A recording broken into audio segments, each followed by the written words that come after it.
सासू माँ की नई सहेली।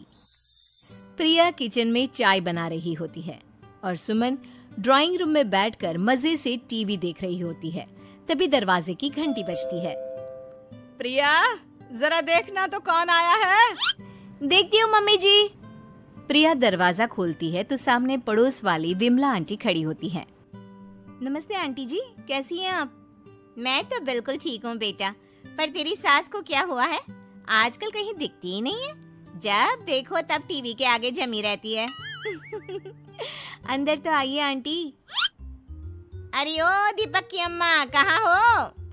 अरे विमला, आओ आओ, क्या बात है, बड़े दिन बाद याद आई तुम्हें मेरी। मैं तो हमेशा ही तुम्हें याद करती हूँ, पर तुम ही गायब रहती हो और आजकल तो बाहर भी नहीं आती जाती। तबीयत तो ठीक है ना तुम्हारी? अरे तबीयत को क्या होना है, इस उम्र में तो कुछ ना कुछ लगा ही रहता है।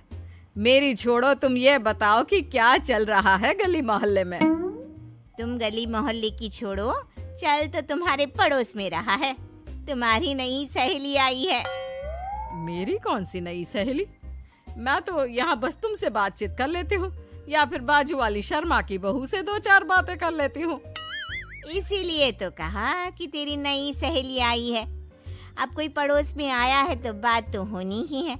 कम से कम इसी बहाने हमारा भी एक ग्रुप बन जाएगा। फिर सब मिलकर अपनी बहुओं की शिकायतें किया करेंगे। दोनों हंसने लगते हैं। तभी प्रिया चाय लेकर आती है और सामने टेबल पर रख देती है। दोनों चाय पीती हैं और बातें करते हैं। चलो मैं चलती हूँ, अब कल मिलते हैं। राम राम। अगले दिन प्रिया किचन में कुछ काम कर रही होती है और सुमन आराम से सोफे पर बैठकर मटर छिल रही होती है। तभी डोरबेल बजती है। प्रिया दरवाजा खोलती है तो सामने उनकी नई पड़ोसन खड़ी होती है। जी, आप कौन? मैंने पहचाना नहीं। नमस्ते बेटा, मैं शारदा, आपके बगल वाले घर में अभी 2-4 दिन पहले ही शिफ्ट हुए हैं। ओह अच्छा अच्छा अच्छा, नमस्ते आंटी, अंदर आइए ना आप। देखिए तो मम्मी जी, आज कौन आया है। इतना कहकर प्रिया किचन में चाय बनाने चली जाती है। नई पड़ोसन को घर पे देखकर सुमन थोड़ा हैरान हो जाती है। नमस्ते बहन जी, मैं शारदा, आपकी नई पड़ोसन। अच्छा अच्छा, आप हैं हमारी नई पड़ोसन। आइए आइए, और बताइए कैसी हैं आप?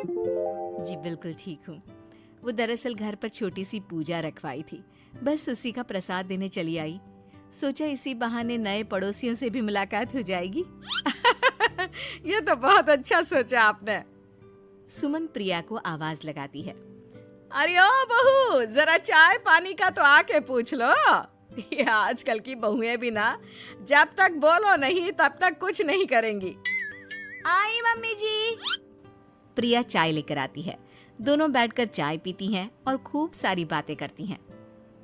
अच्छा बहन जी, अब मैं चलती हूँ, फिर मिलते हैं। अब तो आना जाना लगा ही रहेगा।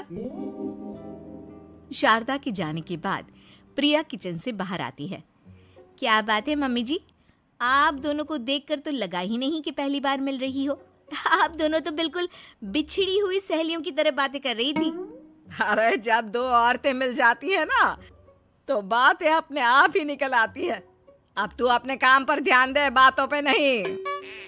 ऐसे ही कुछ दिन बीत जाते हैं। अब सुमन और शारदा अच्छी सहेलियां बन गई होती हैं। दोनों एक साथ मंदिर जाती, मार्केट जाती और कभी कभी तो विमला भी इनके साथ मिलकर खूब हंसी ठिठोली करती। एक शाम तीनों बैठकर सुमन के घर पर चाय पी रही होती हैं कि तभी बहुत तेज बारिश शुरू हो जाती है। सुमन जोर से प्रिया को आवाज लगाती है।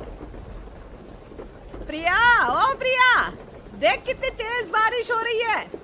जाके छत से सारे कपड़े ले आ, नहीं तो सब भीग जाएंगे। सुमन 2 बार